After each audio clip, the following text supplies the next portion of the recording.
the value of G does not depend. The value of G does not depend upon the mass of the body.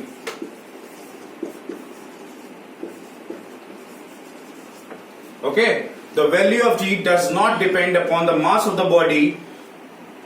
That means if we will drop a 5 kg stone or a small feather from a certain height, okay, so what will come at its same interval of the time? Tell me, who will come at the same interval of the time?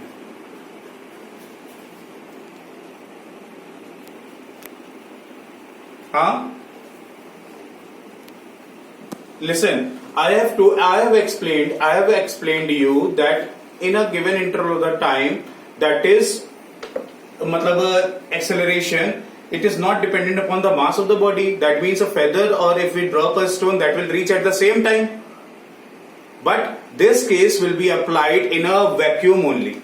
Okay, if two bodies of a different masses are simultaneously dropped from a height, if we will drop both the bodies from a certain height, both will reach the ground simultaneously in a vacuum, because then there is no effect of friction and the buoyancy due to air. But no effect of friction and the buoyancy means what?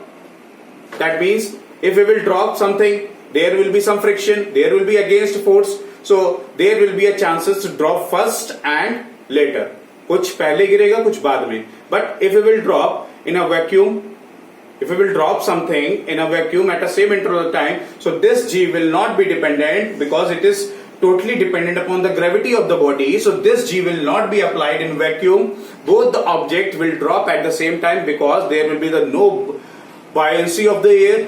Okay, buoyancy means the upthrust force which are acting on the body. If any of the object is dropped from a certain height, so opposite equal forces acting on that body. Just like that, in a class 8 you have studied the buoyancy of water. Buoyant force. So buoyant force is also acting here. So the value of G does not depend upon the mass of the body. Okay, hence if two bodies of different masses are simultaneously dropped from a height, so in a vacuum, but because there is no effect of friction and the buoyancy due to air. Okay, that's all for today class. And